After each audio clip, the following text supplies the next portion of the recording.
actually began in our kitchen. I was talking to my wife. I told her that Auburn needs a symphony orchestra.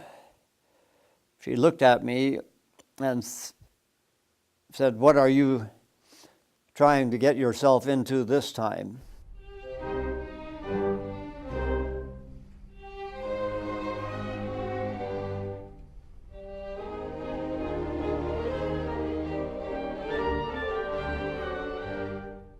I brought the idea to a group of townspeople.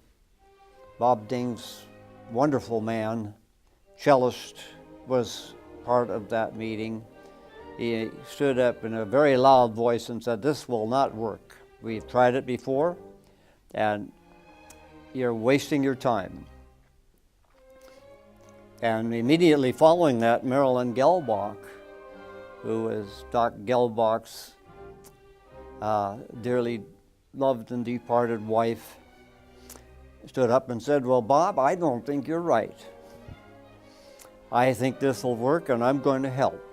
We met for the first time in September of 1988 and laid out a timeline, set a concert date for May of 1989, a date for a first rehearsal in January, and set about to find a conductor. I believe there was 5 or 7 conductors, I'm not sure which one, might be 7, auditioning, and I was one of them. We actually had 8 people apply. I don't remember all of the names, but chief among them was Clyde Quick. Clyde Quick was the high school music teacher at that time, so he was the natural choice of directing an Auburn Civic Symphony. And when he came to the interview, he laid out his first program for us. That impressed us. And then I got the job. We hired Clyde, then began to discuss how to recruit musicians. And we basically put a music announcement in the Auburn Journal. I first heard about the orchestra forming probably from Monroe DeJarnette, who was gathering people together. I think it was also in the Auburn Journal. I was raising 3 babies at the time, and this newspaper article came out, big front page, the birth of an orchestra. And I said, "Oh my God, I have to do this." I saw an ad in the Auburn Journal, and my husband and I had moved to Auburn from the Bay Area in the late 70s. And learning to play in public school, I played in orchestras and a lot of pit orchestras for musicals down there.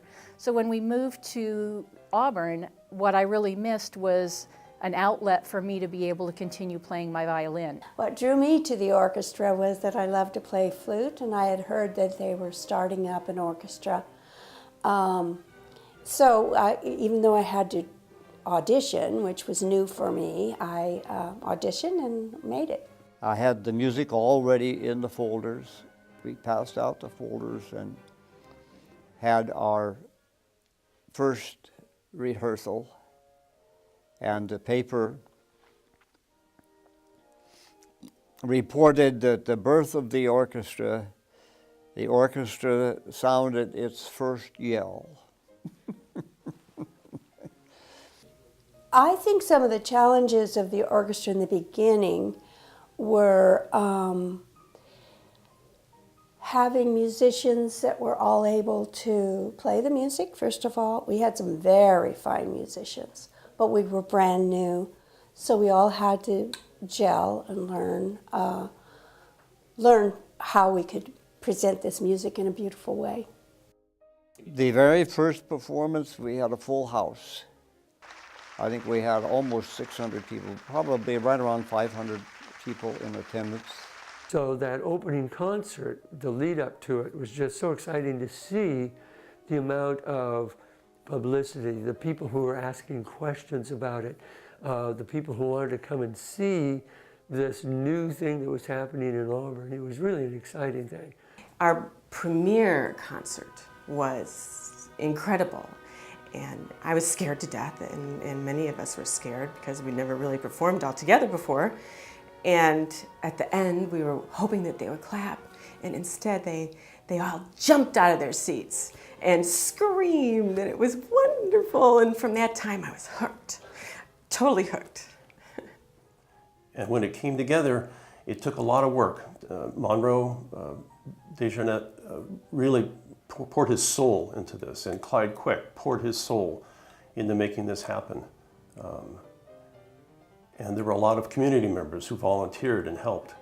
To put together the orchestra, we quickly realized that it's not just the musicians. We had the driving force behind it. We had Monroe and Bruce, who wanted to put together this orchestra, and we had Clyde Quick, who was willing to conduct. But behind that, there were also volunteers that had to take care of a lot of the details. There are so many details behind the scenes, and everybody's needed. Well, what I remember about the first days of the Auburn Civic Symphony was that everybody had a job. In the early years, we were working out of paper boxes. We were small, it was in our home, there was certainly no office. Just everybody did their part to put things together, and behind the scenes we had a lot of volunteers that did not only the administrative aspects, but also started working towards raising some funds to put this together. I couldn't tell you exactly what year it was, but our league was formed, which was our support group, and they helped do an awful lot with fundraising and making cookies for the orchestra and helping to make us feel comfortable and the musicians feel more welcome. Then later, I took on the job of Juice Queen. And I was a conductor of the symphony for 7 years. It was from the first year was basically one concert, which was in the spring. And then we had, at that point, already put together the program for the following year and had started to publicize and put out a brochure about what was the orchestra was, and the initial premiere concert just sort of established we have a concert here, we have an orchestra here in Auburn. And then the next year we had our full concert season, which was basically 3 complete concerts. I think working with Clyde Quick was just wonderful. Clyde is such a nice person. He was very pleasant to be around. One of his gifts that helped our symphony was his ability to choose some wonderful pieces of music, which the symphony was able to buy to start our great library of music that we have. So he chose some well-known symphonies that were appealing to the audience, and most importantly, no, not most importantly, but also importantly, they were satisfying for us musicians to play. With Clyde as our conductor, he brought us through the infancy stage. He brought us through the very beginning. It was like the birth of the orchestra, where we came to a certain point. When he was going to retire, we were very nervous. We had no idea what to expect. We were very comfortable with Clyde. And suddenly we learned that we had this British fellow coming to conduct us, for which we knew nothing. We needed a new figurehead, so we formed a committee from the orchestra, sent out letters to various newspapers and conductors, and received 16 applications for the post as conductor of the Auburn Symphony. We auditioned 4 of them, and one of them, of course, was Michael Goodwin. Michael was kind of like our refinement period. He was hired, and the change was wonderful. He raised the bar on expectation of the musicians, and we rose to that. Michael had a gift for comprehending the music and the musician. And he set about getting the best out of all of us. We grew in so many different ways with Michael at the helm. He brought that out of us with his wit and his knowledge. I mean, he was had an amazing knowledge base, and he shared that with us. When he introduced a piece called Tristan and Isolde. And when we first started practicing it, I was wondering, how on earth are we going to make this sound good? And then you go through the rehearsal, and he takes you and he teaches you how to understand the music. And I remember when we played that piece, it was like an out-of-body experience, because you remember what it was like the first time you played it, very difficult piece to pull together, and then you're sitting on stage and you're actually performing it and you're going, this is absolutely beautiful. And I think that tied it all together, is how the rehearsal brings it all together for the performance, and it helps you understand the music, and Michael helped us do that. Had his music in his head. He didn't need a score, so that his rehearsals were concise, very much to the point, and he was right. And we recognized that. He drew a lot of fine musicians from the area, and we still have musicians coming from, a few coming from Davis, several coming from Sacramento and the Grass Valley, Nevada City area. So we improved in that way also. I loved Michael's gentle musicianship. He asked us to play musically, always. He would tell us stories.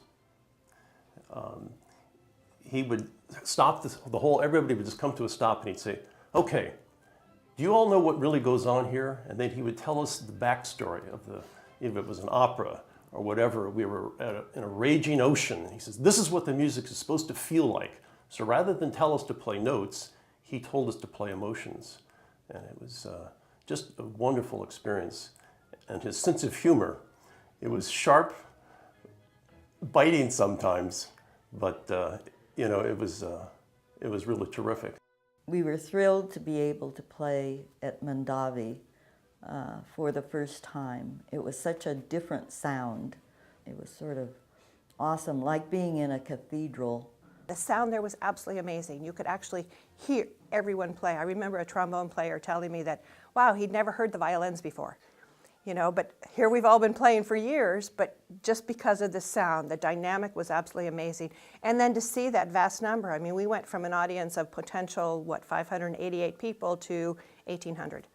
I recall when we first were able to go over to play at Mondavi. It's a magnificent hall, a huge stage, plenty of elbow room. We were no longer crowded. We could hear each other very, very well. And it was an exciting experience. Michael raised his baton for the first downbeat, and we played that first note. And I remember everybody just sat there going, oh my gosh. You could hear the note. You could tell the difference in a professional concert hall, because the note was just singing throughout Mondavi. And we actually sat there in awe thinking, ooh, this is pretty cool. Even though the full orchestra would play with sometimes very loud passages, but the acoustics were so good you could hear every note you played individually, and in some ways that was terrifying because it didn't seem like there was anywhere to hide. Michael, when he conducted, showed his emotions. So if we were playing well, which we usually did, he showed his emotions, and I remember the first time I just kind of saw tears coming from his eyes, and he was so moved by the music. And Mondavi is a wonderful venue. We sound really well, I think, in Mondavi. I believe that the symphony, under Michael's direction, this would have been his best season if it hadn't been for his tragic accident. I mean, we were just starting to plan this year's season, and we were all excited because everything was going well. We had more people in the seats, and it was just horrifying what happened. We were all at rehearsal, and everybody started thinking that Michael should be there at any moment, and he didn't come, and right then we knew something had happened. We just had that feeling. It was just devastating. It was just horrible. I don't know of another word to describe it. It was absolutely devastating. I was very close to Michael in many ways. Michael is a very important person, and I don't think that we would have an orchestra today had it not been for Michael. I couldn't believe that a man as cautious as Michael was, and as careful as he was in making all of his plans, could die on a highway in a single solo accident. It just didn't register. That whole last season, it was a little eerie. We were playing pieces of music that were very spiritual. The Bruckner's Fourth Symphony was a piece of music, and there were parts of it, the end of that symphony, actually, the way Michael told us, represented the ascension of going to heaven, and it's just strange that was the last piece of music that that was the last section of music that we played with him.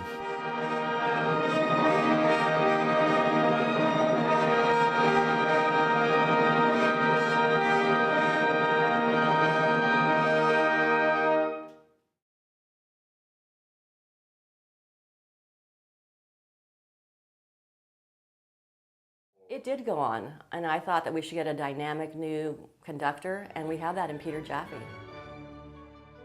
When Peter showed up, we were all excited, and of course we were always all a little apprehensive. We want to know, what's this guy going to be like? And we knew that he had a really good smile, and we really knew that we wouldn't not see him because he's so tall. The person who's conducting an orchestra, it's kind of like a marriage. You have to get used to that person. You have to get used to that person's idiosyncrasies, their habits, their whims, their senses of humor or lack of. And once you really get to know them, you bond with them very strongly. And it's hard to accept putting anyone else in that person's place. So we all loved Clyde Quick as our conductor. And when he left, it's kind of like going through a divorce. There's a sense of loss or bitterness or resentment and anxiety about a new person coming.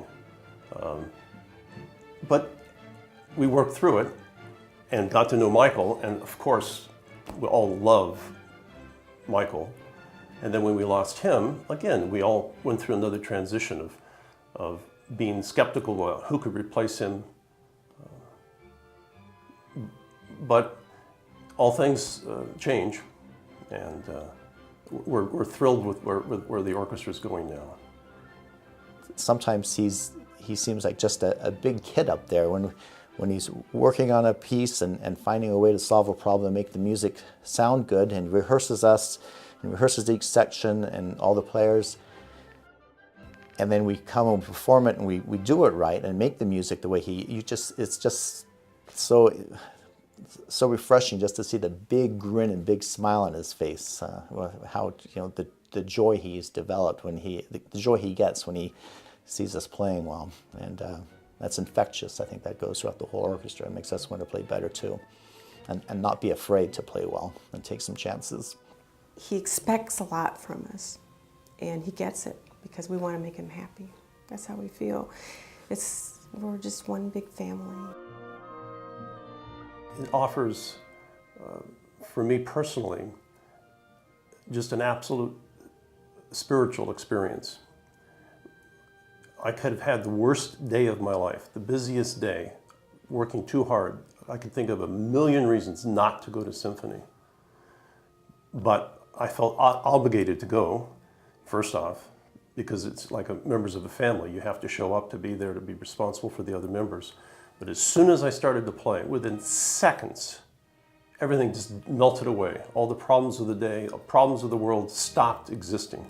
And it's just for my own soul, it's just an incredible experience.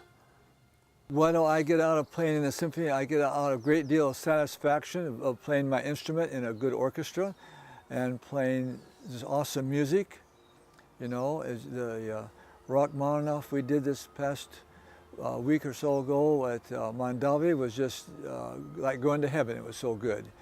It's a continuous joy that I get to play music and that I get to play music musically rather than just playing notes. And that's the joy that's in my life. It just, I've been blessed that somehow I got started playing a cello, and it's satisfying these retirement years enormously. It's just the center of everything, and that's what I like. The other thing I really like about the symphony is sitting in the middle of the symphony. People in the audience, I feel sorry for them because they don't actually get to feel what it's like to feel the sounds right inside in the middle of the symphony. The second violins were already thought of as second-class citizens, but we actually have the best seats in the house because we can hear the first violins to the right, we can hear the violas and cellos over to there. The winds and the brass are right behind us, and right in front of us is the conductor. And it is so magical. It is just an incredible experience. I am thrilled to be a part of it. I just can't express what it's been like 25 years of having this opportunity for somebody that loves music, loves to play, but isn't a professional musician, but can be part of this group and be proud of the music that we put out for our community. And I'm just thrilled. I am so excited that the orchestra is still here after 25 years, and I am absolutely positive that they'll be here another 25, that the community loves this group, and I hope everybody takes the opportunity to come see this group at least once. The things I have done in my life, the Auburn Orchestra certainly ranks as one of the proudest moments, and one that I will carry with me forever.